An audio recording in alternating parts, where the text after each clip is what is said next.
Imagine endless snow-covered expanses where temperatures drop to minus 40 degrees Celsius and an icy wind pierces to the bone, even through the thickest greatcoats.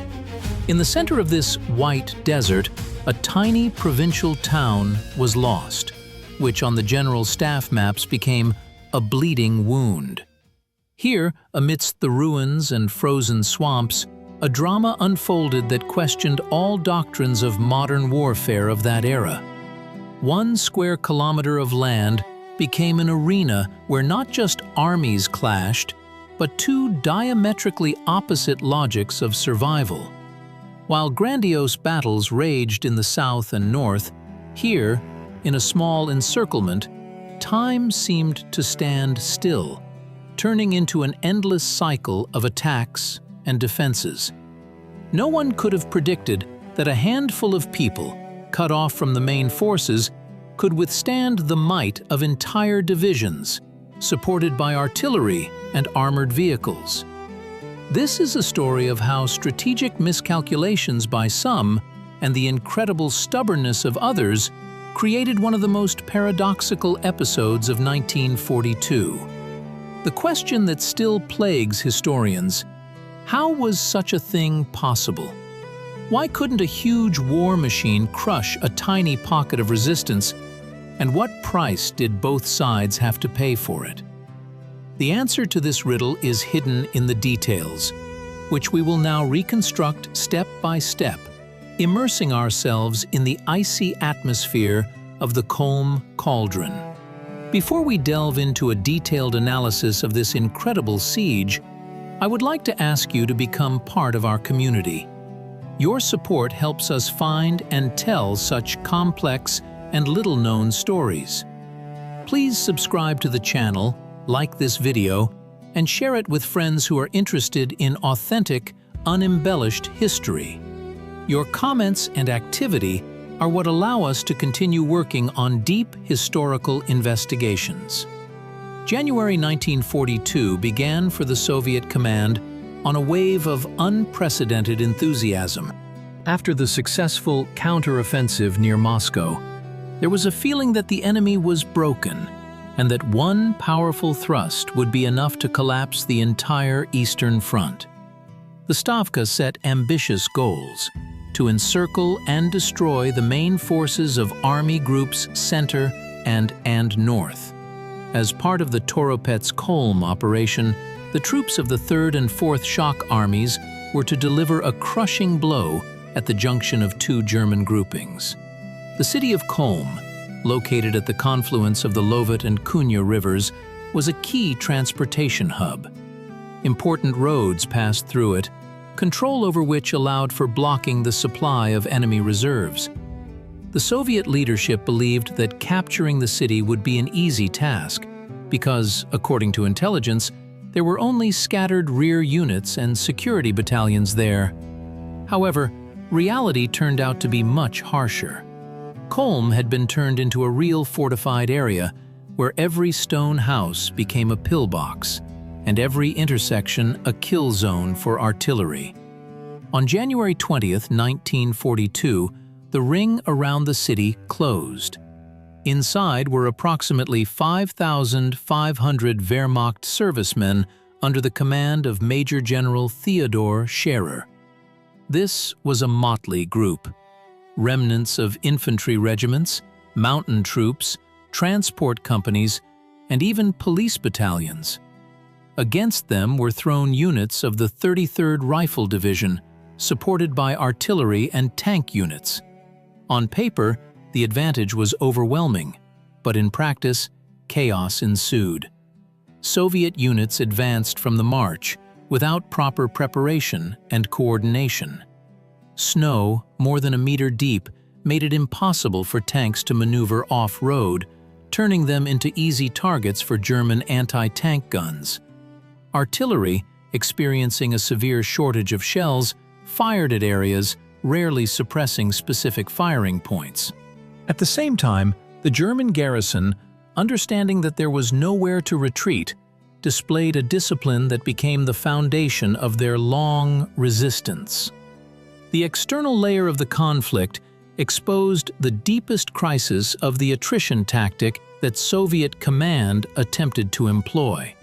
Instead of a concentrated strike with all forces at one point, attacks were carried out disjointedly.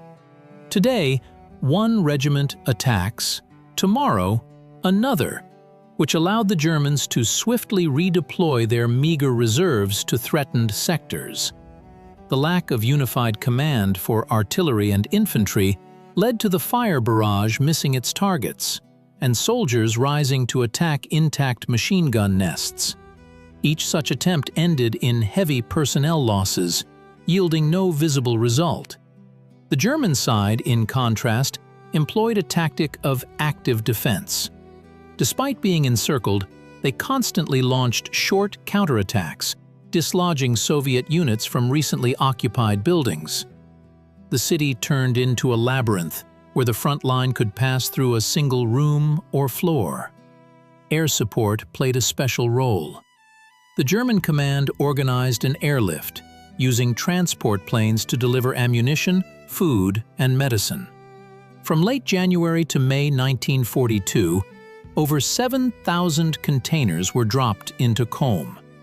This allowed the garrison not only to survive, but also to maintain high combat effectiveness, while Soviet troops themselves suffered from supply shortages due to impassable roads. The internal, personal conflict of this drama unfolded in the souls of thousands of people who became hostages of the situation. For the Soviet soldier, Kholm became a symbol of powerlessness and injustice. Lower-ranking commanders watched their men melt away in senseless attacks on the same ruins, yet orders from above demanded the city be taken at any cost by the next commemorative date. This spawned fatalism and a quiet irritation. On the other side of the barricades, the situation was no less tense. Theodor Scherer, a tough and ambitious man, understood that his life and career depended on whether he could hold this patch of land. He personally toured positions, boosting the morale of his subordinates. But behind the facade of bravado lay the fear of an inevitable end if the relief strike was not delivered in time. German soldiers lived in inhumane conditions. Cellars packed with wounded, constant cold, lack of proper food, and the endless roar of shelling. Personal diaries of participants from both sides describe the same thing: the transformation of a human into a mechanism that simply performs a function to postpone the moment of its final loss. The psychological pressure was colossal. Every morning began with the question of whether this day would be the last. The ideological and philosophical conflict in the Kholm Pocket reflected the clash of two military philosophies of the time. On one side, the Soviet idea of mass heroism and self-sacrifice for the sake of a global task, where individual life was perceived as a resource to achieve a goal. On the other, the German concept of a fortress, Festerplatz, where holding a strategic point was considered an end in itself, justifying any risks. This paradox lay in the fact that both sides became slaves to their doctrines. The Soviet command could not afford to bypass the city and move on, fearing a strike in the rear, although forces tied up at Kholm could have decided the outcome of the battle elsewhere. The Germans, in turn, expended enormous aviation resources to supply a tiny garrison, which depleted the Luftwaffe and deprived other fronts of necessary support. This was a clash of two systems that reached a dead end due to their own stubbornness and unwillingness to recognize the tactical inexpediency of continuing the fight for ruins. Kholm ceased to be merely a city. It became a symbol of prestige, for which thousands of lives were paid. A moment comes when the situation seems deadlocked, but nature makes its own adjustments. In April of 1942, the spring thaw began. The ice on the Lovett broke, turning the river valley into an impassable quagmire of mud and water. The hill effectively became an island. For Soviet troops, this meant a complete halt to the supply of heavy weapons and ammunition. For the besieged, it was a temporary respite, as massive tank attacks became impossible. However, it was during this period that a supply crisis began. Cloudiness and fog prevented aviation from accurately dropping supplies, and many containers fell into the hands of Soviet soldiers. Starvation began inside the pocket, and diseases spread with alarming speed. It seemed that the end was near, and the garrison was about to capitulate. But it was at this critical moment that the German command decided to launch a relief operation codenamed Hanover. This was a risk, as it required gathering units literally piecemeal from other sectors of the front. Here I want to interrupt our narrative and address you. Imagine yourself in the position of the commander of the Soviet army at that moment. Before you is a city that you have been unable to take for 3 months. Your men are exhausted, your equipment is stuck in the mud, and reconnaissance reports the approach of fresh enemy forces. What would you do? Would you continue the assault, throwing in your last reserves, or would you switch to a deep defense, admitting defeat? Write your opinion in the comments. We are extremely interested in your vision of this complex situation. The climax came in early May of 1942. The Soviet command, understanding that a relief strike was inevitable, made one last, most furious attempt to capture the city. On May 5th, an attack was organized using the last remaining tanks and a massive artillery bombardment of the central districts. The fighting escalated into hand-to-hand combat in basements and attics. At the same time, the Wehrmacht strike group under the command of Colonel Kasper was breaking through a corridor to the city from the west. The battle reached its peak when the advance units of the relief forces saw the spire of the city church.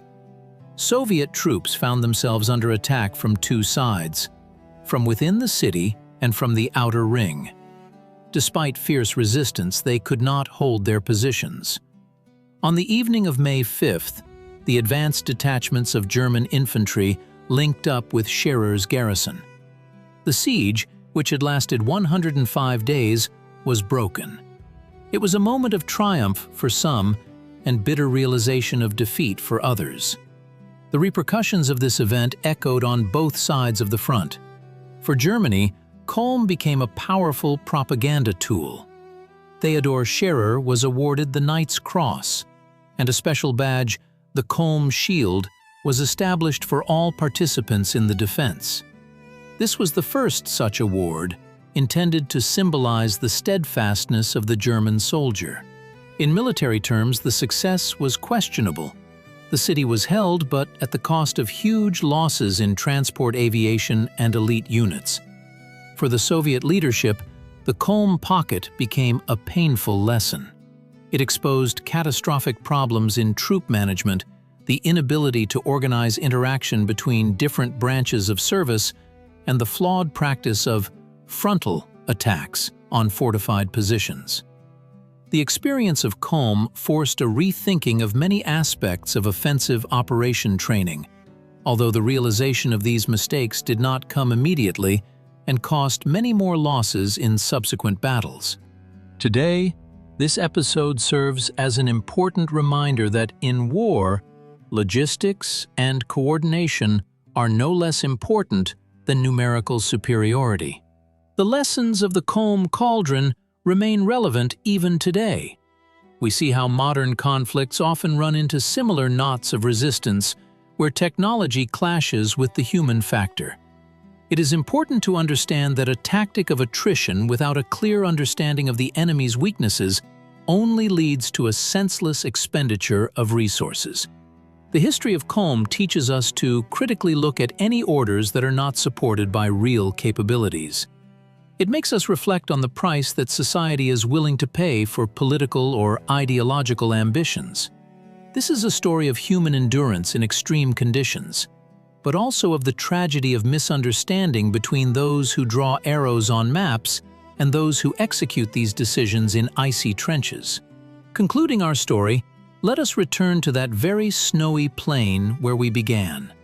Today, Kholm is a quiet town where little reminds one of those terrible events, except for monuments and rare finds by search parties. But the ghost of that 100-day confrontation still hovers over the banks of the Lovet. It was a moment when time compressed to the size of a single city, and the fates of thousands of people were interwoven into an inextricable knot. The Kholm Cauldron showed that even the most powerful army can be powerless in the face of determination and competent defense. But it also revealed the brutal truth that in war, there are no winners without scars. This story is a reminder of how important it is to learn from the past so as not to repeat its tragic mistakes in the future. If you enjoyed this in-depth analysis and want to learn more about the hidden pages of history, don't forget to subscribe to our channel. We regularly release content that makes you think and look at familiar facts from a new angle.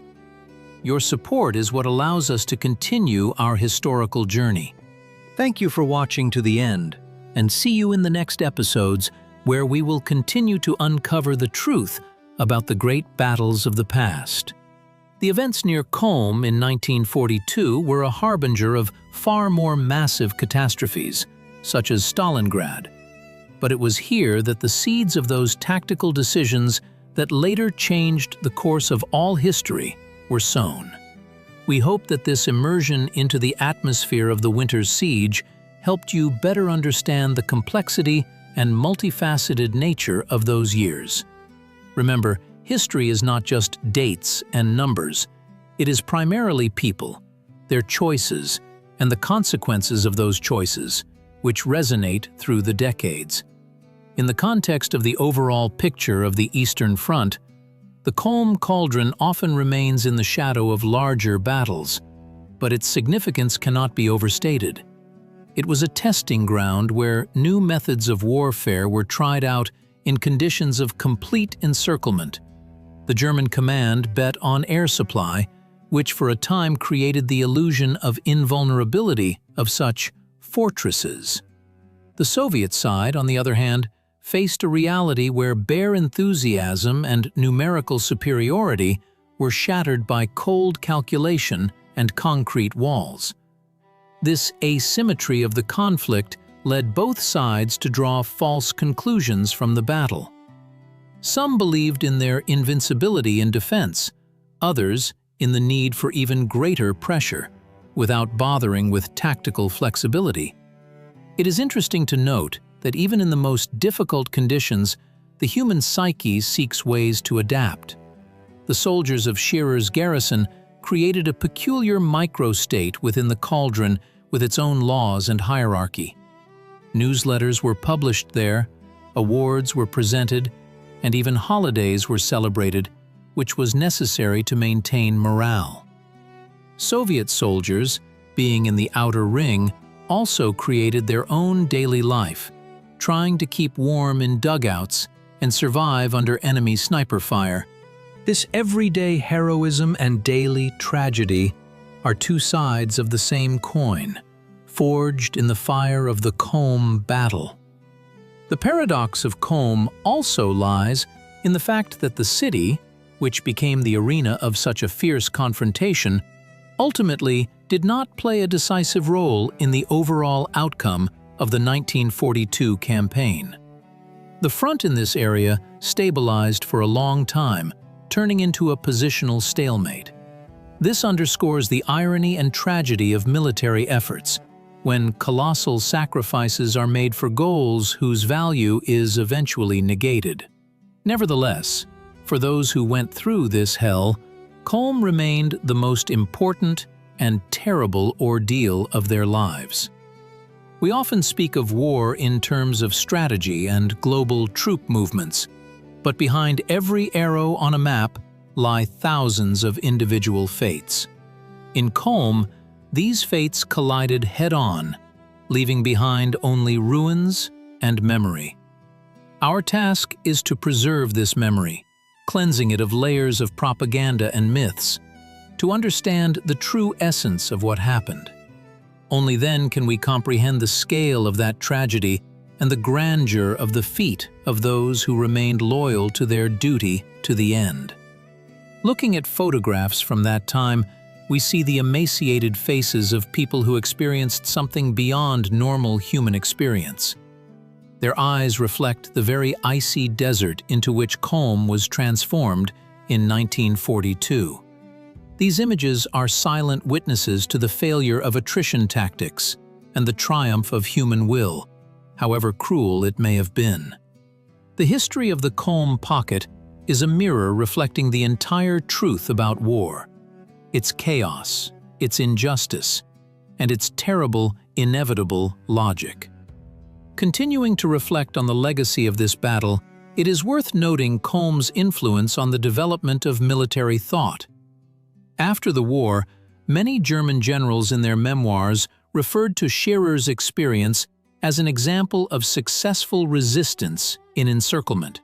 Soviet theorists, on the other hand, used this example to develop methods for breaking through echeloned defenses. Thus, Kholm became a textbook for future generations of military personnel, written in blood and iron on the pages of history.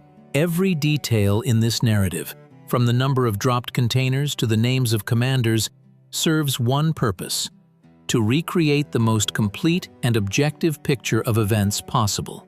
We strive not only for you to learn the facts, but also to feel the rhythm of that era, its tension, and its mercilessness. For only through such deep empathy can one truly understand history. Concluding this comprehensive overview, we urge you not to stop here. History is full of similar mysteries and forgotten pages. Explore, read, ask questions, and remember that truth is always more complex and interesting than any simplified schemes. The Kholm Pocket is just one chapter in the great book of memory that we continue to write together with you. Thank you for your attention, and we hope that this journey through the snows and ruins of 1942 was informative for you. Your feedback and activity help us grow. If you haven't subscribed yet, now is the time to do so. Many more amazing discoveries await us. See you in new videos where history comes alive in every word.